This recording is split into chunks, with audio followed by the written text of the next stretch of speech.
YouTube? How you feeling? How you living? What's good? It's your girl Francine. Today is Monday. It's Music Monday, and if you did not catch my first video of this year, I stated that the first Monday and the first Friday of the month will not be Girlfriends Take Your Black Heart or hip hop album reviews. It will be top 100s, albums, and movies respectively. Now, today we are doing a top 100, which I think is very prolific for what the first day of Black History, February 1st, Black History Month.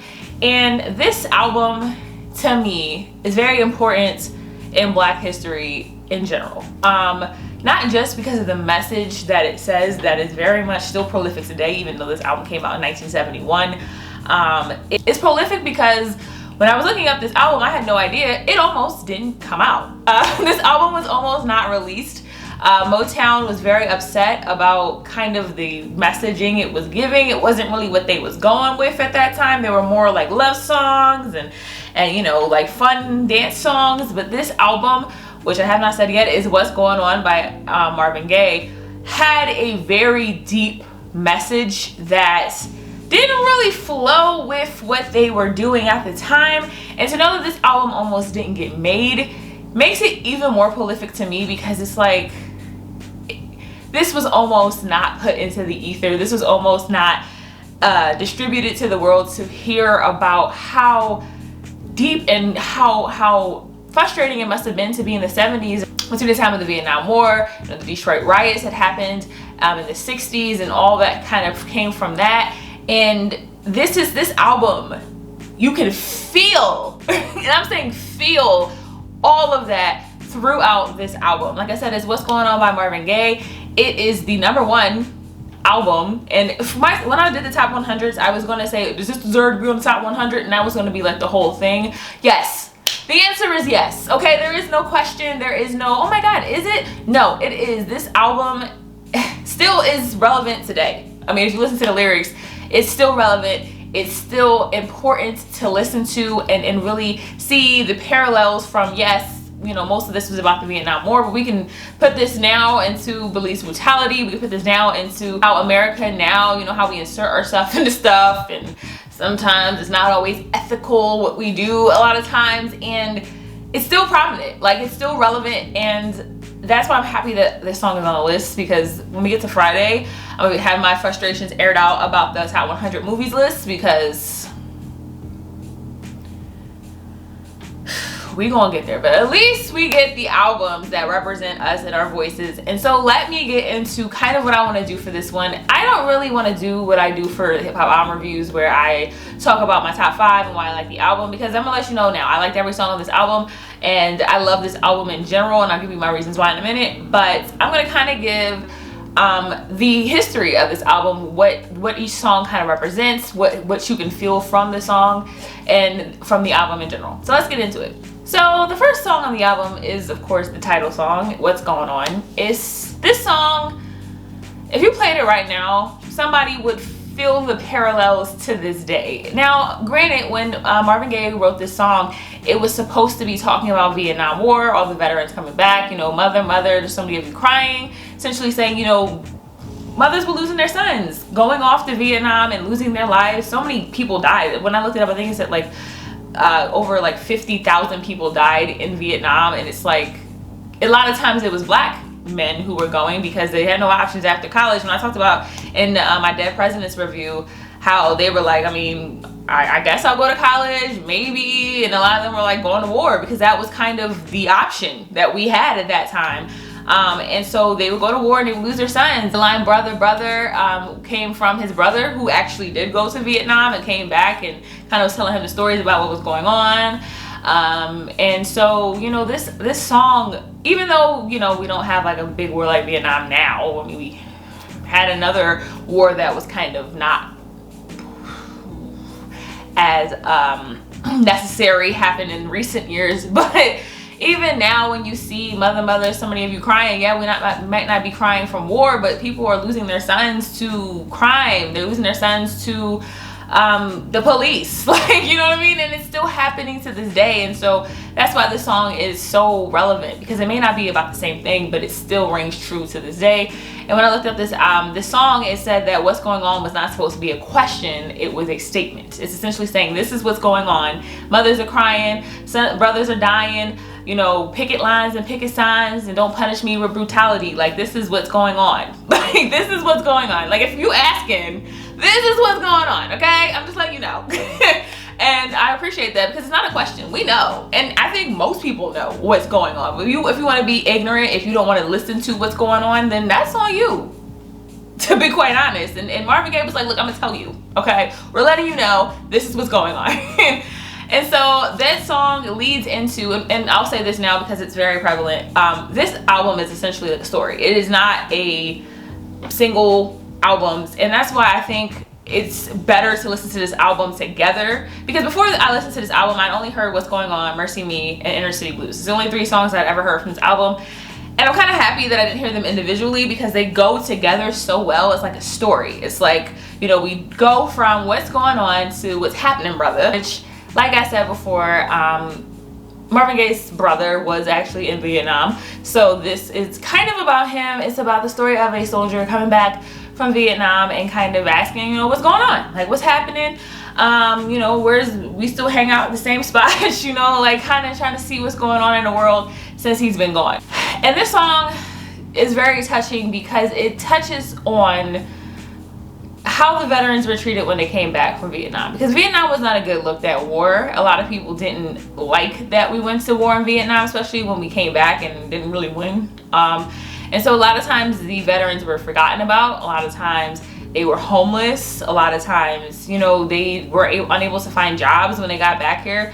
Again, going back to my Dead Presidents review, I think that movie really did show what it was like to come back from Vietnam and really not feel appreciated for literally almost giving your life, and sometimes giving your life for a country that just forgot about you.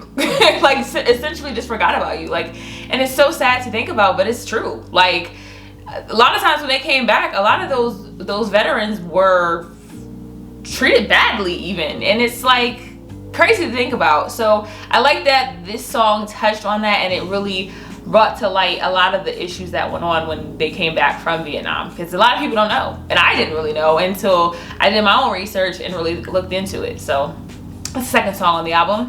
The third song on the album is Flying High in the Friendly Sky. So the first time I heard this song, I thought it was really pretty. I thought it was a really pretty song, and I really liked it. And then I looked up the meaning of the song, and it's about drugs. And once you listen to the lyrics of the song, you really get that it's about drugs. Yeah. It's, you know, flying high in the friendly skies. One of the first words of the song is flying high in the friendly skies without leaving the ground. Okay, that's usually what happens when you're on drugs. I don't know. I mean, I don't know, but you know, I've heard. And then at the end, it says, "But I go crazy when I can't find it. But soon the night will bring the pains. So you know I'm hooked, my friends, to the boy who makes slaves of men." Yeah, that sounds like drugs to me. And apparently at the time, again, I did some research, and I let me know if you like the research and like the in-depth stuff of the albums. I might start doing that more. But I did some research, and it looked like Marvin Gaye himself was doing some stuff. Hey, I don't judge. Do what you gotta do. But yeah, so this song kind of went away from the conscientious, like what's going on and you know what's happening, brother. It was like, but also cocaine, no. So I mean, look, and also to put it into perspective of what this album is about, a lot of times people came back from war and were getting on drugs, especially to treat the PTSD and mental issues they were dealing with. It's both Agent Orange, which is something that I didn't know about until I made, again, my Dead Presidents video. This video is very much relevant to this album because a lot of people were saying that one of the characters in that movie was dealing with Agent Orange, and I had never heard of that, and so I had to look it up. Except for to talk about Trump, people call him Agent Orange. But I had to look up what it actually was, and it's crazy. It's just a chemical that they used in warfare that essentially gave a lot of people a lot of issues, even the people who were on our side, which is crazy to think about. So the next song is Save the Children, and this song is bleak. It's bleak as hell. It's a very, very beautiful song, but it's very bleak. It's essentially a song about how the world has no hope and no one cares to change it, and our children are kind of screwed. Which, thinking about the fact that this album came out in 1971 and we are still dealing with the same issues, yeah, kinda, yeah, because I wasn't even born yet. My parents were like kids when this album came out, so yeah, I mean, we really didn't care, right? So looking at some of the lyrics, and so we go from that sad song of like, there's no hope, we have no hope, to God is love, which is essentially a song that says essentially, yes, our world has no hope, but God, yes sir, God is love, and God is pretty much the only way that we can get out of this, okay?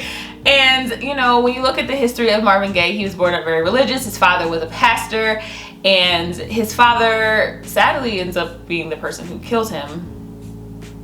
But he does mention, don't go and talk about my father, God is my friend, which of course talking about God as your father, but also was referencing his own father who was a pastor. But then unfortunately he ends up being the one who kills him, so it's kind of bleak. This song is pretty short though. It's only an hour and 50, oh, it's only an hour. It's only a minute and 54 seconds.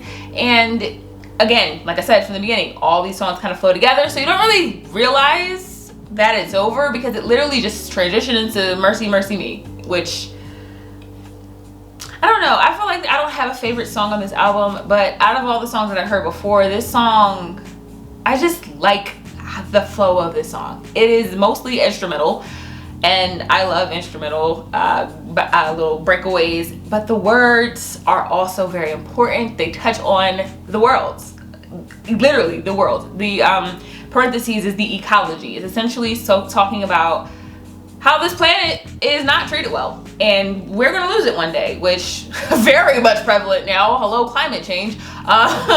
And he talks about, you know, where did all the blue skies go? Poison is the wind that blows. Essentially, it's just a bunch of fossil fuels and smog that we're breathing in. You know, fish are filled with mercury. We're pouring oil into the oceans.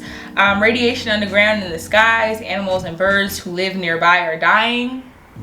Like, we're killing everything around us. Not only are we killing each other, but now we're killing everything. We can't not just kill everything. And it's so crazy to think that this, again, is so prevalent, and also way more prevalent now. I mean, at this point, we can't really reverse it from what the research is saying. So maybe we should have heeded the call of 1971's Mercy, Mercy Me.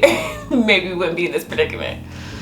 And so the next song is Right On, which is the first break we get from kind of the flow of the album.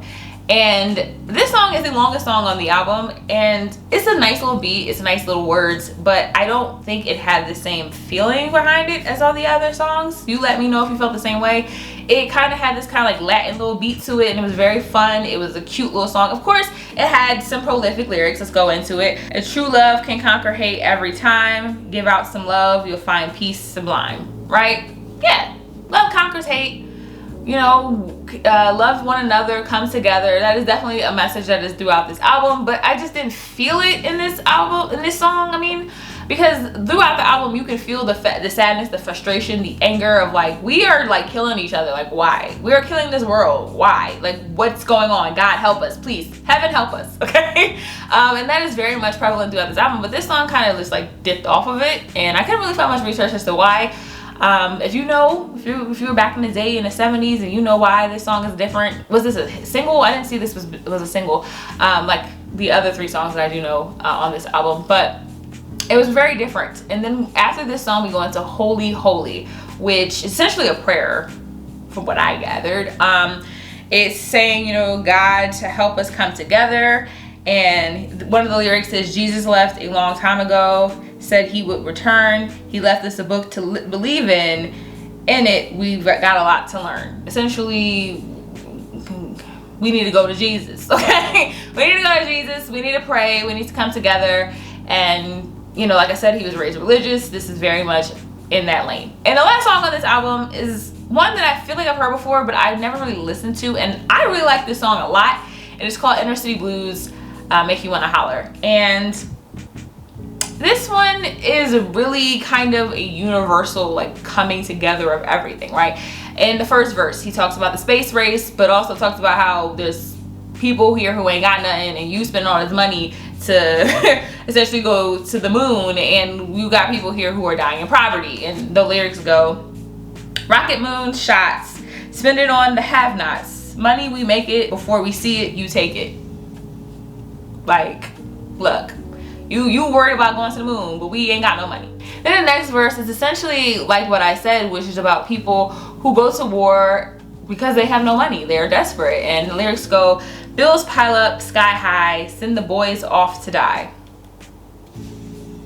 I mean, that's more than enough in and of itself. Is very morbid and sad to think about, but a lot of people kind of went to war because that's all they had to pay their bills and died, and it's sad. And so one of the last things he talks about is very prevalent today, and it's about crime going up due to poverty, desperation, but the police kind of going towards brutality. And the lyrics go, crime is increasing, trigger happy policing. I mean, do we need to talk about that? Because I feel like that's pretty prevalent, okay? And that's the last song on the album, and to me, this album, yes, it's top 100. It's the #1 song on the top 100, so I think it's very much deserved. I think, like I said in the beginning, this album is very prevalent, and listening to it as an adult, because I used to listen to R&B back in the day. My grandparents used to listen to, you know, the radio and the stereo when we were at their house, and this would definitely be on. You know, my parents listened to this music, but listening to it as an adult, and really in this time period that we're in right now, with Black Lives Matter and with police brutality being very prevalent, with climate change being very prevalent, with feeling like we don't have any hope sometimes, especially with everything going on with COVID and everything going on kind of with the economy. I mean, shoot, we're thinking about raising the minimum wage, and people were just like, oh no, we don't need to give poor people money. Ew. Like, like this is very much prevalent, very much, it's still a thing. And the song God Is Love is, you may not be religious. I mean, personally, I grew up in the church, so I technically am. I wouldn't say I'm religious some more, so look, it's not the conversation for that. But you may not be religious, but there definitely needs to be something that helps what's going on, because it's not going in the right direction. And it wasn't going in the right direction in the 70s, and I feel like it's going even worse now. So that is my review-ish of what's going on about Marvin Gaye. Again, it deserves to be in the top 100 personally, and I think I suggest that if you want to hear the song, since I'm not putting any clips in this review because I'm so sick of YouTube copywriting me. So if you listen to the song, please give it a listen. It is very much worth it. It's only 35 minutes, so it's a quick little listen, and I think it's worth it. So if you like this video, go ahead and hit that like button. If you have any comments, questions, or concerns, put them in the comment section below. And if you haven't subscribed already, please hit that subscribe button. I really appreciate it. I'm trying to grow little by little, and I enjoy making this content, but it would be nice to kind of make some money one day, so like, help me out. But that being said, I will see you on Wednesday. I don't know what I'm gonna talk about, so if you have any suggestions for that, put that in the comments too. That might help. And I'll see you on Wednesday. Bye.